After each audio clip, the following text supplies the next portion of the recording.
everyone, and welcome back. Oh, I've left the chat open. Welcome back to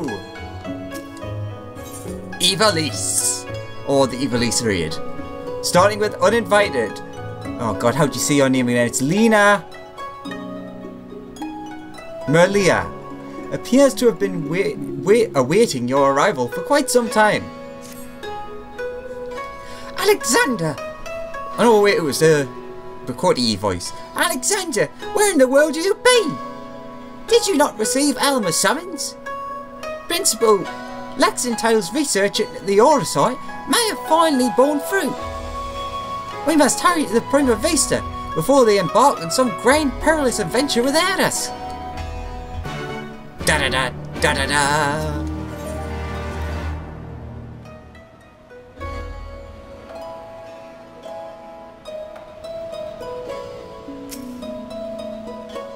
If you would follow me to the shuttle, good sir. All aboard! Doot doot!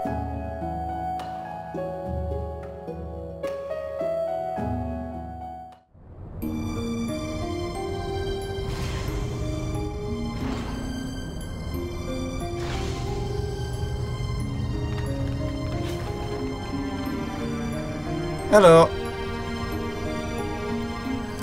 Alexander, Lady Merlia, thank you for answering my summons. Master Garland was kind enough to send for an Archon from Charlia, and I thought it only right that you be present to hear her findings.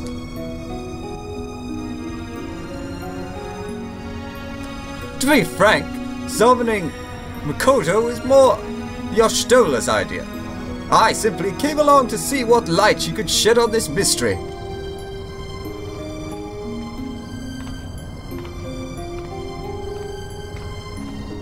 I am Makoto of House Jinba, a Doman. Though my years in Charlian have made me a stranger here, you must be Alexander Ballius, fabled liberator of men, slayer of gods, warrior of light. I thought you'd be taller.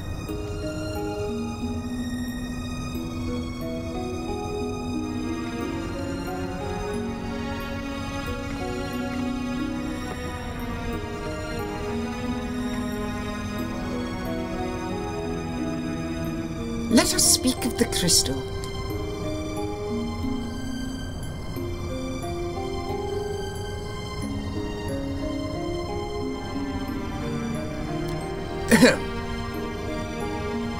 Why did that skip that automatically? Weird. The Otius, one of but many Orosite shards that aided noble Delita's rise to regent.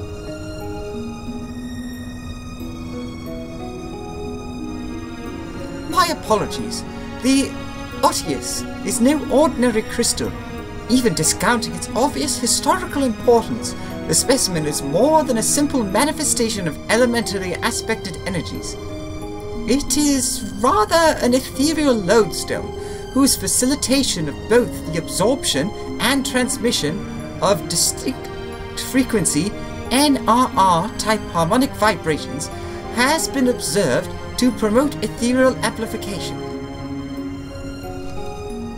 The resulting neuroharmonic disturbances allow for a highly unique emittance of CPRS waves that, well, instead of radiating outward with a determined factor of dispersal, instead resonate inward at a frequency so laboured, my estimates place the rate of VRT decay at upwards of several centuries.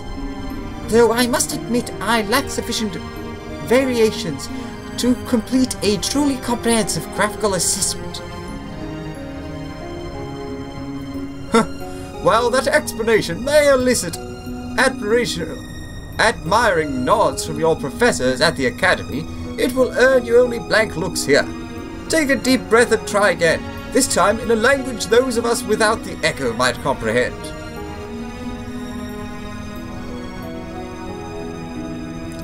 My apologies, I merely thought.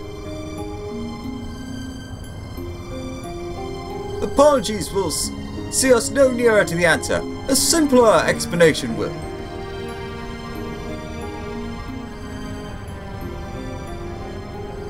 simpler. Right, ether is not only the building block of all things material, but those immaterial as well. The thoughts, memories, feelings, one's very will are all understood to be ethereal phenomena, and can be measured as such. Unlike most crystals, which only emit, or emit, as it actually says, elemental energies, Aurosite is tuned not only to absorb ether, but ether specific to the immaterial. That ether is then stored and manipulated within its crystalline confines until external stimuli precipitate release.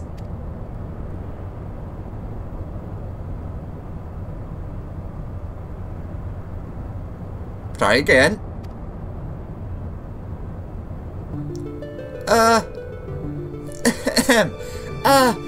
Under appropriate conditions, a strong will or desire can become imprinted upon the Aurosite and stored until formation, at which time the desires become manifest. Fermentation? What my studious young friend is trying to say is that the Otius takes one's deepest fantasies and makes them reality. Yes. Yes, that is, simpler. You may choose to think of it as a process akin to that of summoning a primal. There being one marked difference. Primal summoning requires a supplement energy source, such as a horde of elementally charged crystals. Aurosite, on the other hand, has the capacity to serve as its own source of power.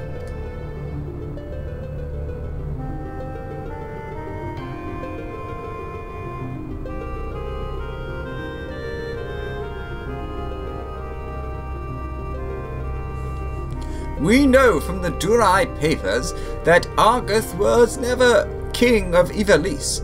He was slain in battle during the War of the Lions.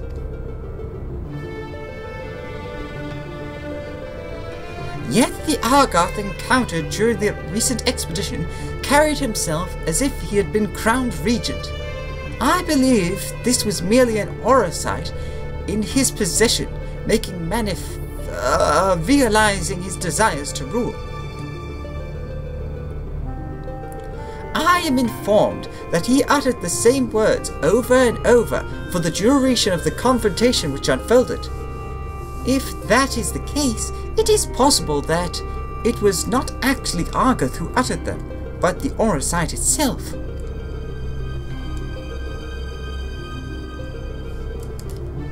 If the Durai papers are accurate, Argoth was a weak and petty noble who believed that his blood entitled him to power. The Aurosite took that belief and twisted it into the abomination Alexander put to the sword.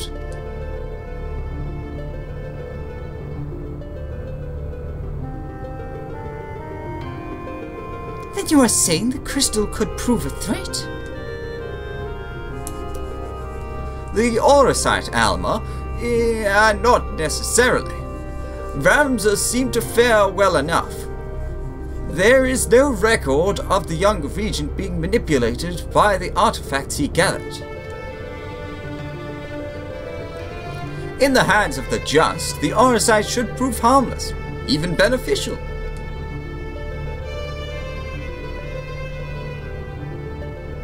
To paraphrase, it is not the weapon that kills, but the one who wields it. Now, where have I heard that before? Ah, yes, it was Emperor Galvas's justification for taking the marvels of Magitech and applying them to the manufacture of arms, where, after all, was the harm in allowing him to bring order to the 3 great continents. You draw an intriguing parallel, Master Garland.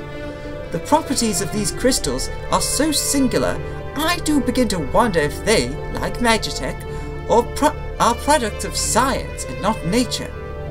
That they were created by someone to...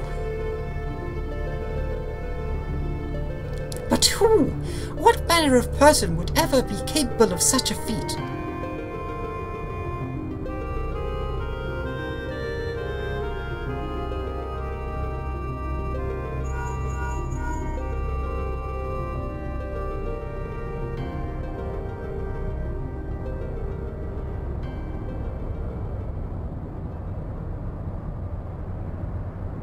Now that is an interesting question, the answer to which I look forward to hearing.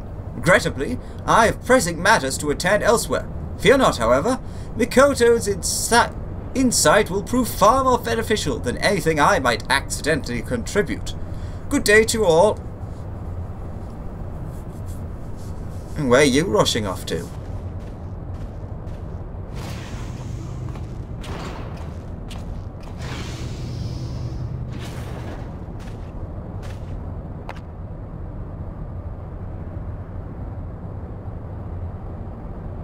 What I don't understand is, if the Duma was imprinted with Argus's deepest desires, then whose desires are rattled around inside the Otius?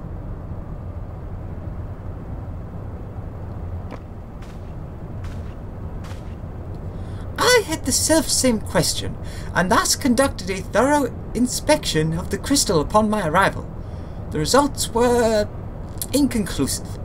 Traces of ethereal activity were present, but to all intents and purposes, the vessel was empty. Empty? But what of the voices I heard? Voices? I heard nothing of the sort. The only voices you heard, Alma, were in your stubborn head. Ramsa, why won't you... Shall we speak of voices then? What of yours, Alma? Our resident voice of dissent. You have done naught but question the wisdom of our research from the moment we left Garlemald. Would you put your petty worries above our family's calling? No, I would never. You would never? Then why involve a gossip monger, a goody two-shoes, and this flying mill?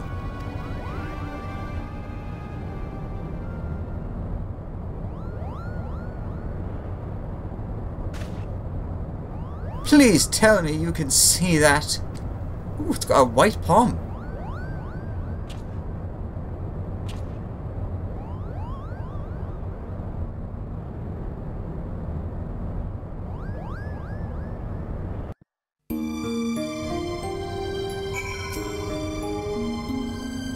Ah, a Moogle. Yes. A Moogle! And a decidedly dusty one at that. Might this be one of your acquaintances, Alex? No, I don't think I know any white-palmed Moogles. It's nothing. It's like nothing I've ever seen. Can we keep it? Most intriguing. Is it alive? Don't just stand there. Get rid of the thing. You're the liberator. Liberate this vessel of that pest.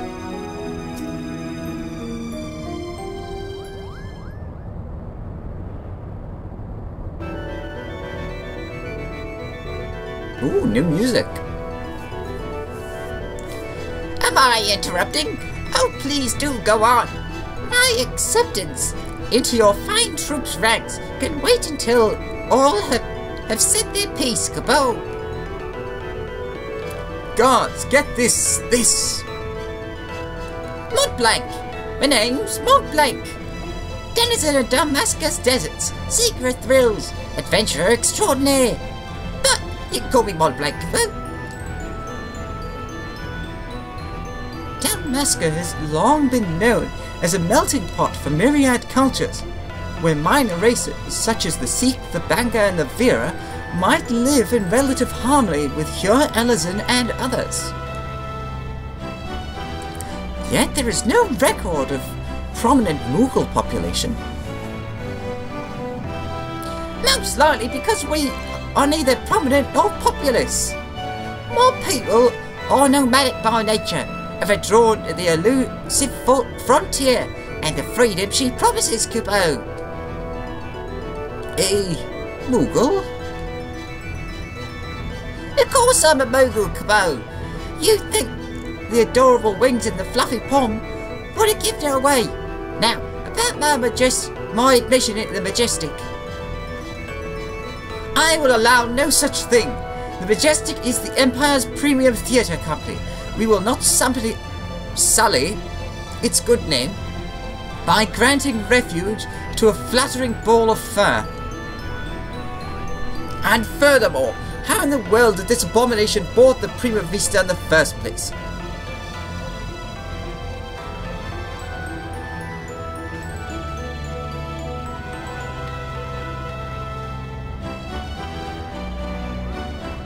By means of its wings, were I to guess.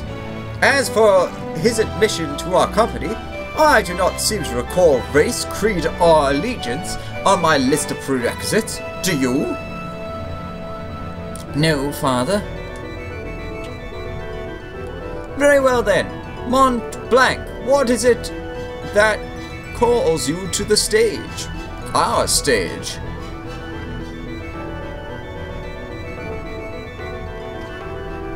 What else? The Zodiac Brave story, Kupo. Never before have I witnessed something so amazing, so moving.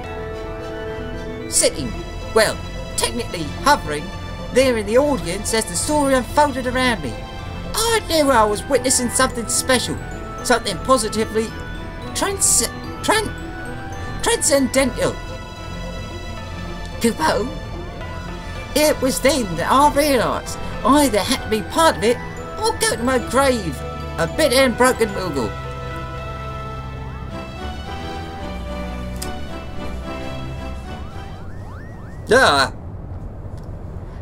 Was this realisation before or after you swore you simply had to become the realm's greatest marauder, Kupo?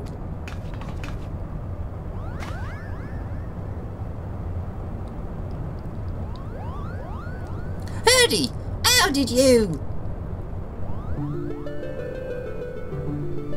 Mont Blanc certainly gets around, but he's not quite how I remember him. Perhaps you have more success in running away if you didn't reveal your grand design to every fool you happened to meet, Kupo.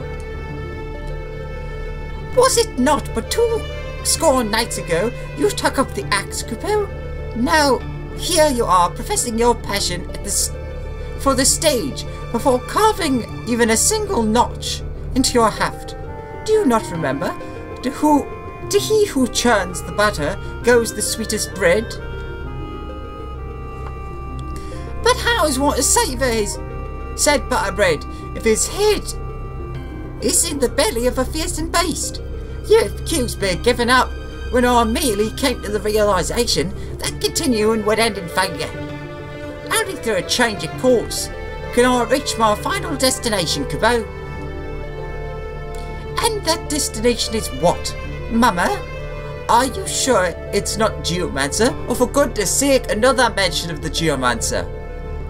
Arithmetician? Templar? Do not bother answering, Kupo. We all know that you'll be singing a different tune come cockcrow.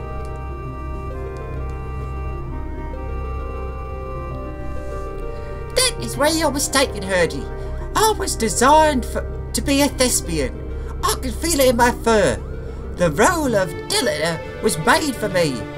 Made for me, Kupo. Kupo, Kupo, Kupo, Kupo, enough! The actors in our company trained at the Empire's finest institutes. They represent the pinnacle of the pinnacle of the pinnacle of the profession, not only in Garwald, but across the entire world. A vagrant Batman like you could never hope to share a stage with such artists, let alone play the part of a hero like Dilliter.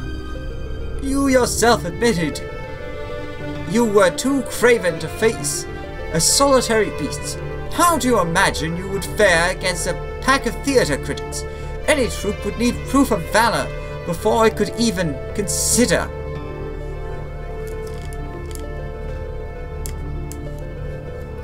Craven? Call me a cheat and call me a cur, but do not, sir, call me a craven. I accept your challenge. Slay but one foul beast by my own hands, and that majestic theatre company, the Majestic Theatre Company, will accept me into its ranks, Kubo. Wait, I issued no such. You are all here witnesses, Kubo. When I return with the head of a terrible beast in my gallstone hands, you will be honour bound to welcome me, point blank the mama, into the fabled ranks of the Majestic. Good day.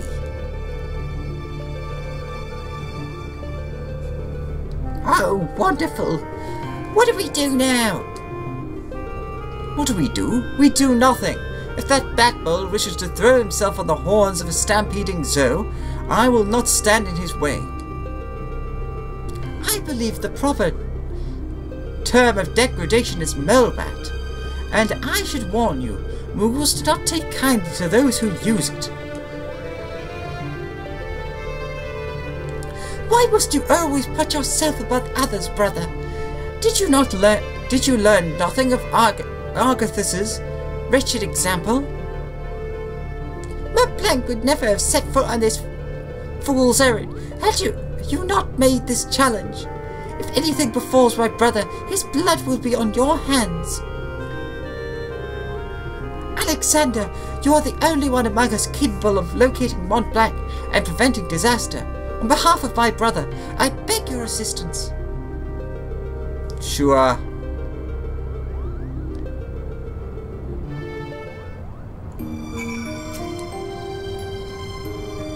My brother can be rather simple-minded when it comes to such matters.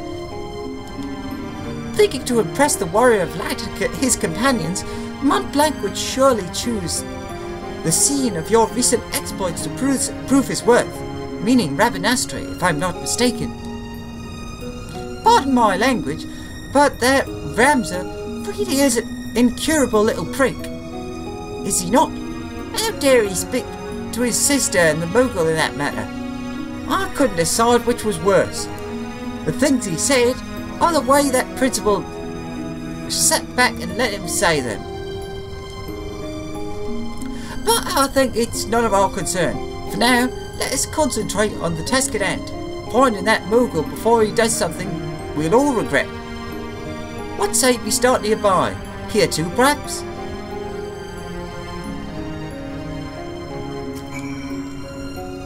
I apologize. I must learn to control my anger, but sometimes it can be difficult. Moogles are prominent players in Evalician legend, but none of the tales mention their capacity for flight. Something lost in translation, perhaps? You saw the poor Moogle. He won't last a day on his own. You must find him and bring him back. I beg of you. Shortly after arriving here, I was presented with a study which suggested that consuming large quantities of honey improved brain function. The results were so compelling that I almost felt moved to try.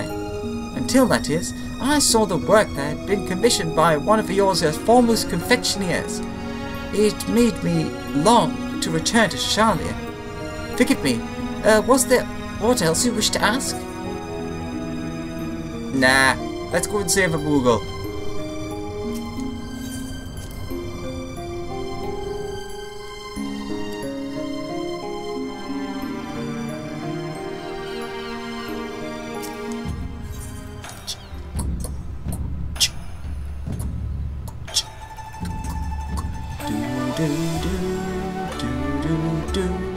I went the wrong way.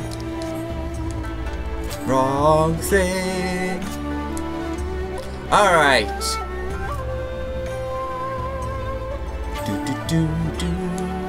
We out. Let's see. Aha! This way. Oh, that's interesting. Speak with Lena or Hurdy.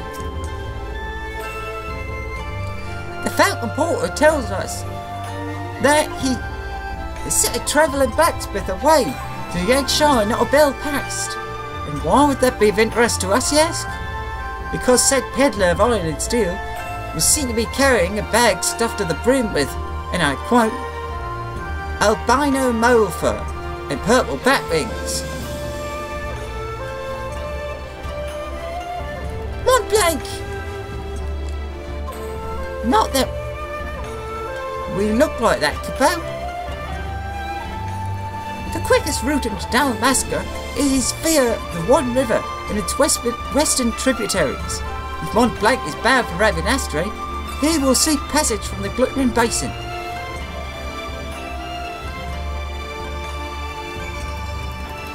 Right, Glittering Basin.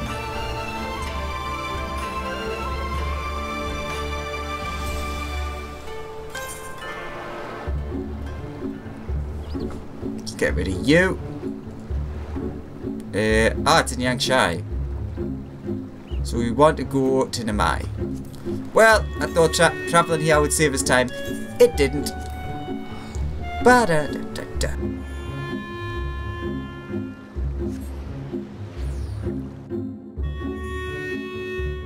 Do-do-do-do.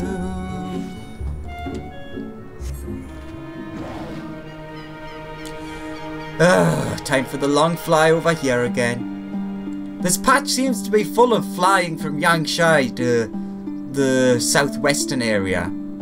I mean, we had to go here for the Beast Tribe, we had to go here for the dungeon, and now we have to go here for the raid. At least Yangshai is getting a lot of use.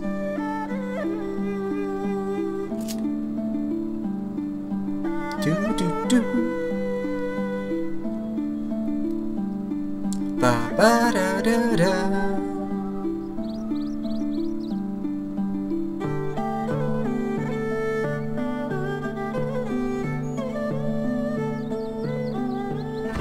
Alright, let's see. I think we've spotted it. Nothing to say? Fair enough.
Ah, there we go. Oh, and then someone else summoned them.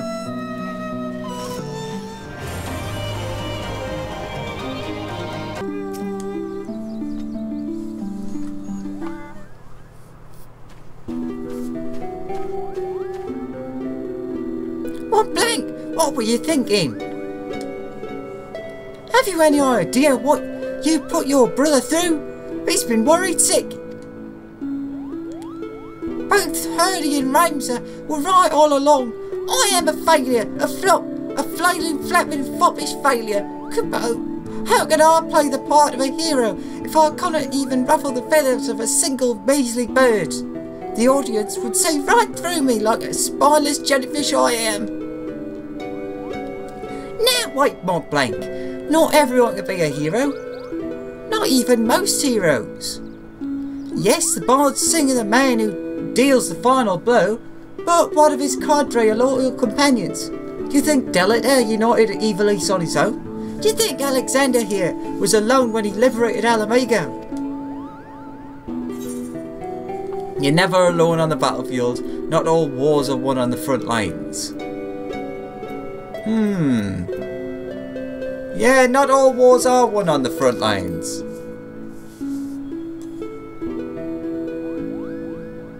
But of course they are not. They're not. Every campaign needs its brilliant architect, the mastermind who moves the pieces across the board. I, Mont Blanc, can be that mastermind. Oh my god, my hair's all over the place. That was quick. Let us not dwell on the details. The day is saved, and Mont Blanc has escaped sans scratch or singe to show for it.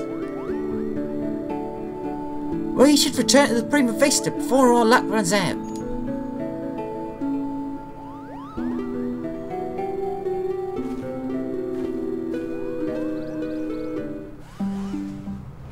Oh, hello.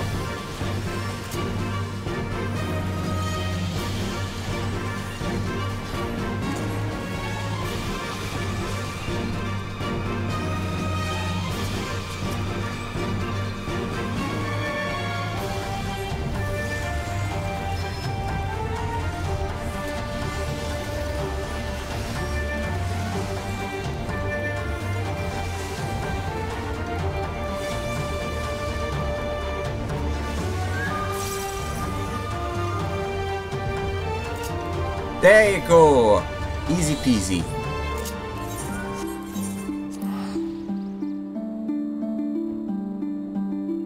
Back we go.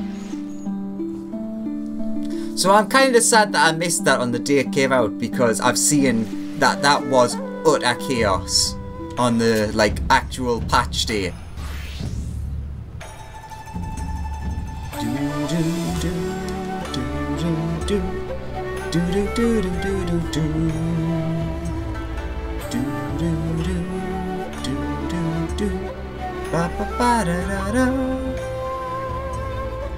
So there's a lot of story already before the raid, which I'm sure a lot of people will be like wanting to just get to it. Still, it's interesting. It's also interesting that we've got a Mont Blanc now as well.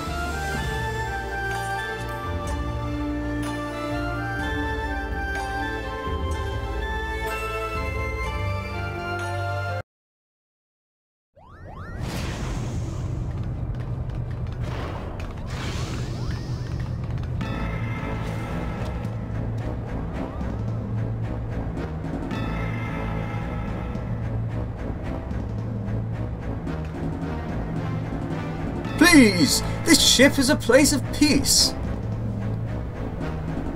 Release my sister, or you will answer to me!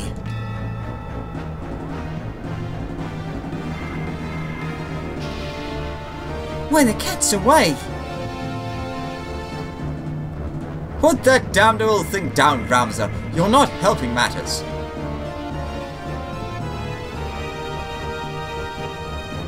We have no quarrel with you or yours. We only seek aid in finding our leader, Bagarman.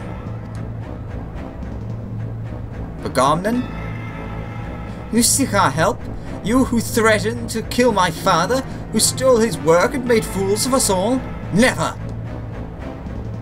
Silence, Ramza. They have Alma. We will hear what they have to say. As I said, we have no quarrel with you. We only did what was necessary to secure an audience. We surrender our weapons and offer your journal as an act of good faith.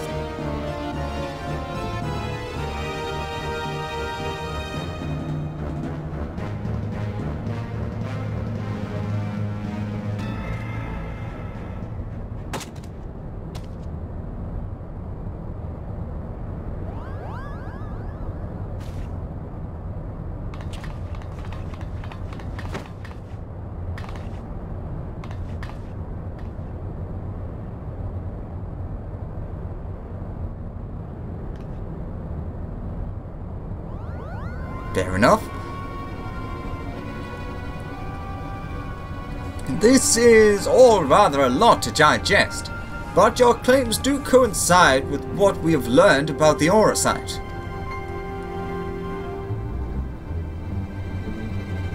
You're saying that Crystal did something to our captain?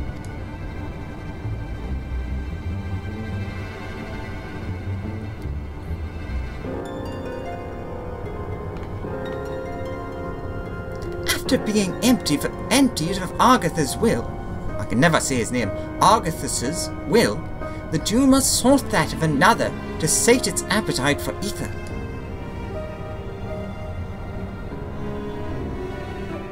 You're saying that Crystal ate our captain?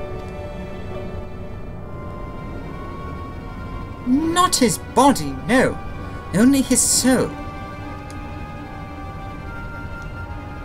His soul? I don't know why I did this voice.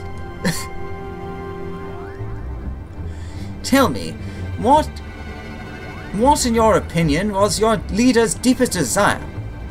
What was it that he longed for above all else in the world?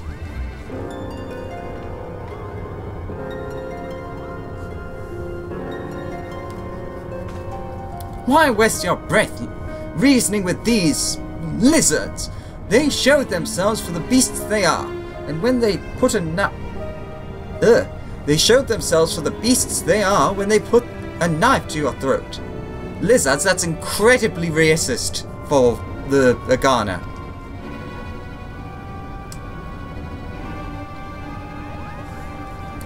First Mobats, now lizards.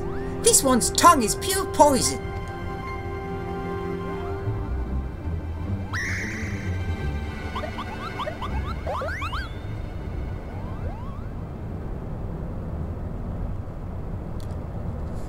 The boy can call us what he pleases.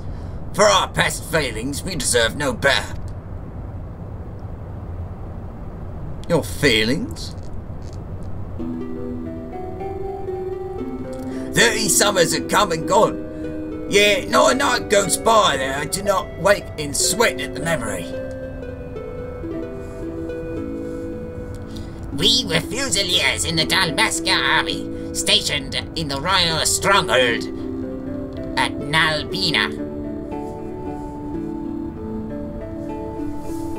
Nalbina Fortress was reputed to be impregnable.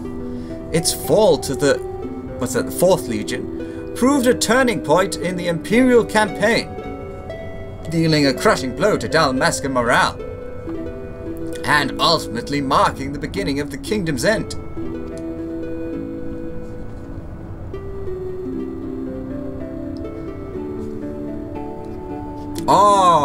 That was really, it is really pretty artwork.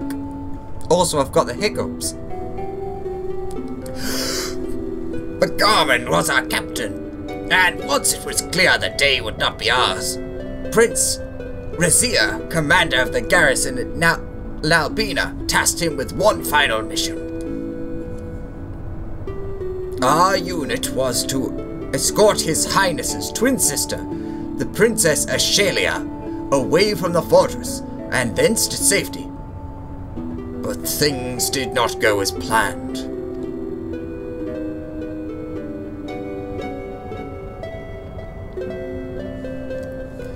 I still remember the words she uttered as she lay dying in the captain's arms.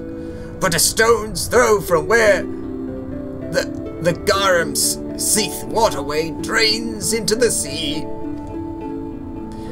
Even as the fog of death descended upon her, she smiled and told us, the very people who had failed her, to survive.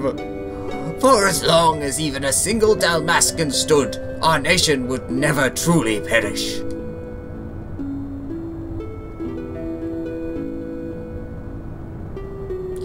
But it should not have been us who survived.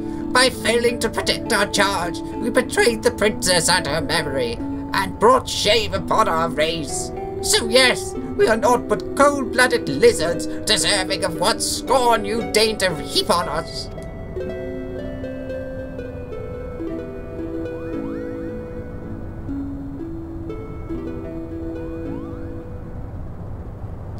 I think we may safely assume a deep-seated hatred towards the invaders of his homeland, coupled with self-loathing born from a sense of powerlessness.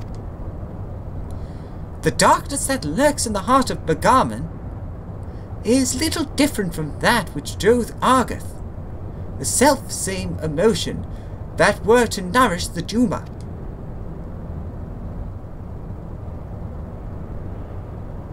Stop speaking riddles, Charlian.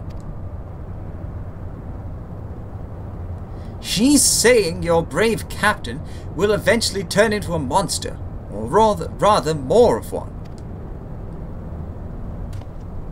Garlean lies. What he says is true. If we do not find Bergaman and the Duma soon, none of us are safe, present company included. Do you have any idea where we might have gone? Any at all? None, honestly. Wait, look at this! Something has been added to the final page of my journal.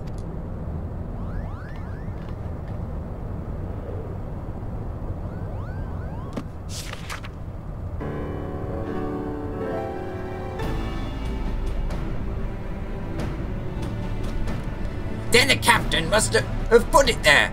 Only he had access to it until we found it. In the place he left behind, that is.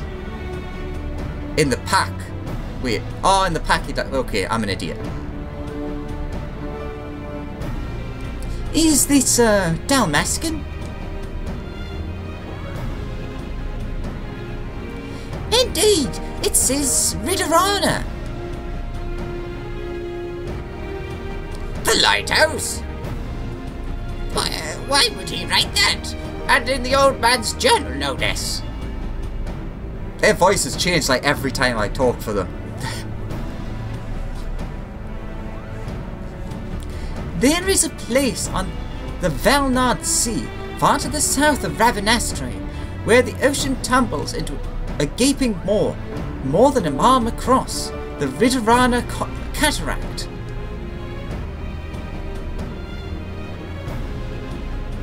Legend would have us believe that it is the entrance to the Hell of Water.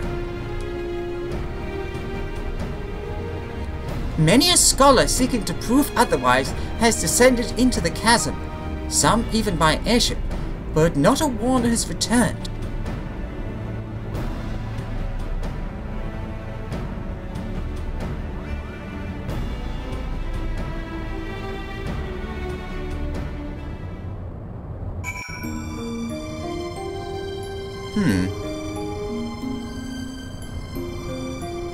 Oh, I thought the book was going to be down so I could look at it.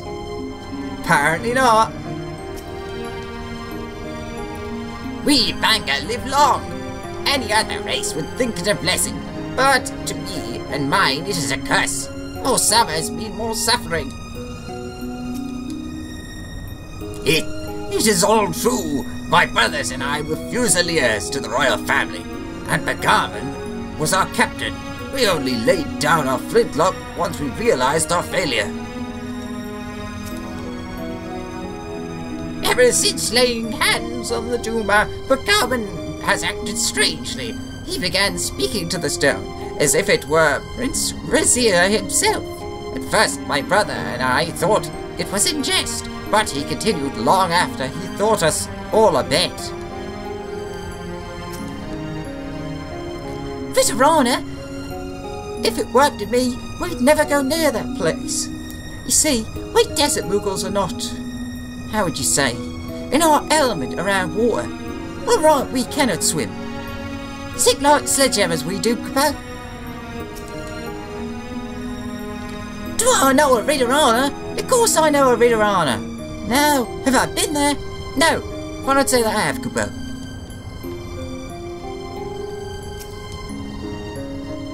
Tell me, is Ridorana truly as magnificent as they say? Huh? You've never been there? And there I was thinking, you might have something to contribute. The banger who took us hostage were once royal fusiliers? Whatever could have driven them to this life of villainy? It appears yesterday's enemy is tomorrow's friend. But then, where does that leave us today? All I know about Ridorana I learned during my lessons on Dalmascan geography, but no mention was made of Evolution legend. While Principal Geonomus seems convinced of a connection, I believe I shall reserve judgment until more is known. Is there aught else you wish to ask? No, stop asking that. I must admit to knowing little of Ridorana, save that which Lady Makoto shared with us. Before we expend valuable time and resources traveling to so remote a place, I must review my notes and see if there is any mention of the Abyss. We shall send for you as soon as we learn aught of interest.